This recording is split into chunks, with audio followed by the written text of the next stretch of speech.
Welcome to UXL, where you can learn new skills anytime and anywhere. Visit uxl.com to explore our full course selection. This lesson is part of a larger course. Check the video description below for a link to the full course where you can enroll. If you enjoy our content, please like and subscribe. For your convenience, the course cover displayed on your screen provides the complete course title and lesson title.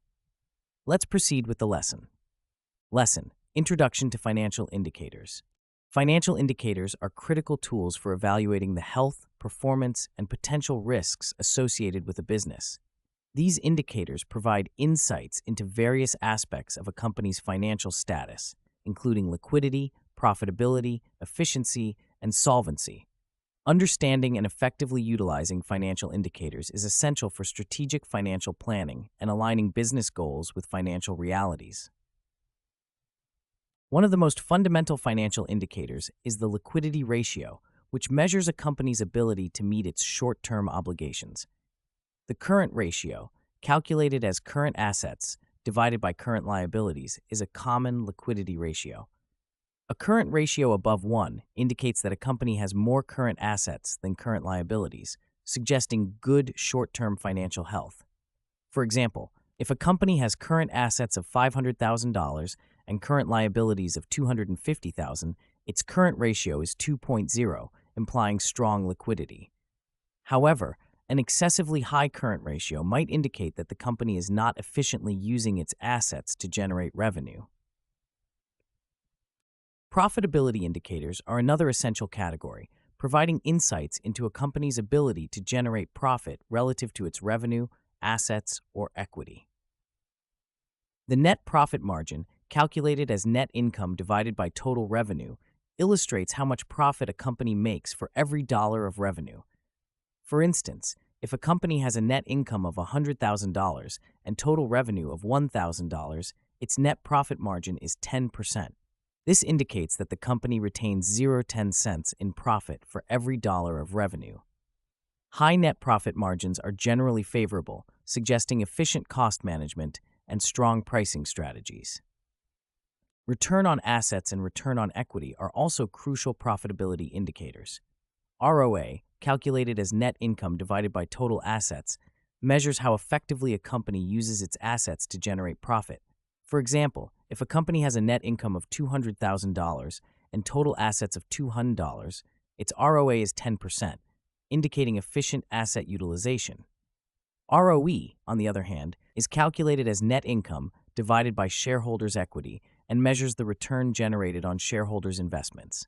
If the same company has shareholders' equity of $1,000, its ROE would be 20%, reflecting strong returns for investors. Efficiency indicators focus on how well a company utilizes its assets and manages its operations. The inventory turnover ratio, calculated as the cost of goods sold divided by average inventory, measures how frequently a company sells and replaces its inventory within a period. A high inventory turnover ratio suggests efficient inventory management and strong sales.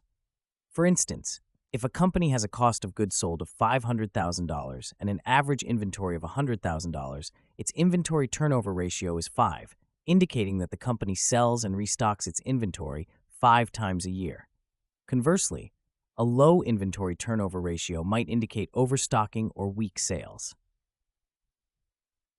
The accounts receivable turnover ratio, calculated as net credit sales divided by average accounts receivable, measures how effectively a company collects its receivables.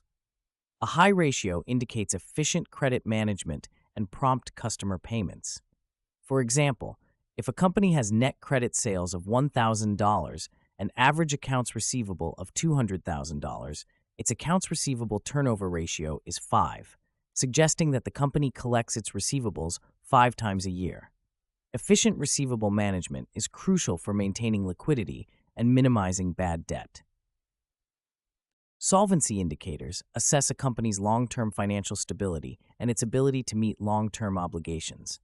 The debt-to-equity ratio, calculated as total liabilities divided by shareholders' equity, measures the proportion of debt financing relative to equity financing. A high debt-to-equity ratio indicates higher financial leverage, which can amplify returns but also increases financial risk.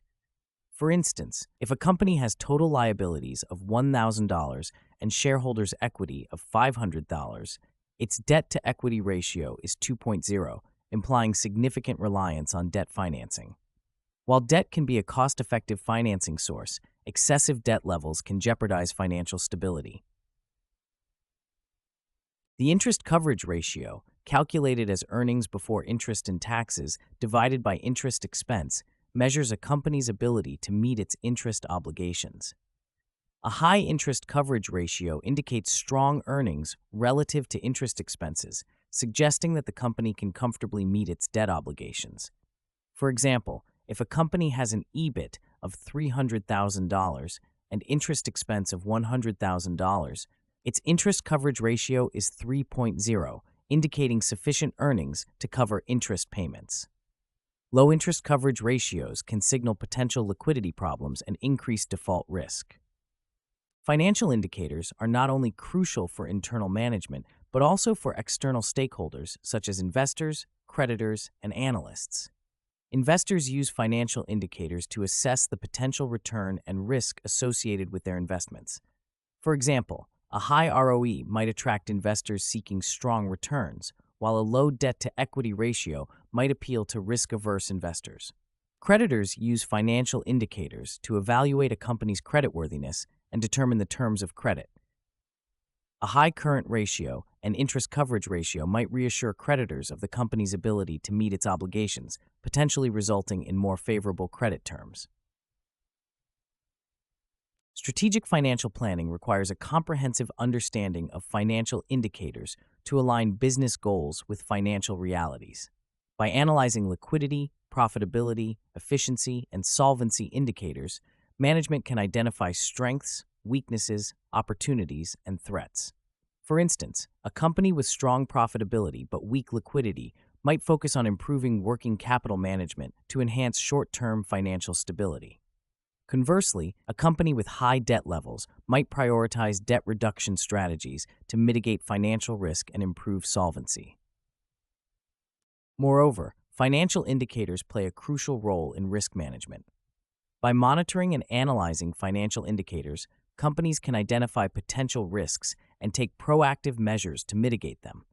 For example, declining profitability ratios might prompt management to investigate cost control measures or pricing strategies. Similarly, deteriorating solvency indicators might trigger a review of the company's capital structure and financing strategies. Effective risk management requires a dynamic approach to financial analysis, continuously monitoring key indicators and adapting strategies as needed. In conclusion, financial indicators are indispensable tools for evaluating a company's financial health, performance, and risk profile. By understanding and effectively utilizing liquidity, profitability, efficiency, and solvency indicators, management can make informed decisions that align business goals with financial realities. These indicators not only provide insights into current financial status, but also guide strategic planning and risk management efforts. For investors, creditors, and analysts, financial indicators offer valuable information for assessing potential returns and risks. Ultimately, a comprehensive understanding of financial indicators is essential for successful strategic financial planning and achieving long-term business objectives. This concludes the lesson. We trust you found this video informative and engaging. To enroll in the complete course, please use the link provided in the description below. At UExcel, we are committed to your learning journey. Each course offers a certificate of completion, online support, and downloadable resource files to enhance your experience. If you found our content valuable, we invite you to like this video and subscribe to our channel. Thank you for joining us, and we look forward to supporting your continued pursuit of knowledge.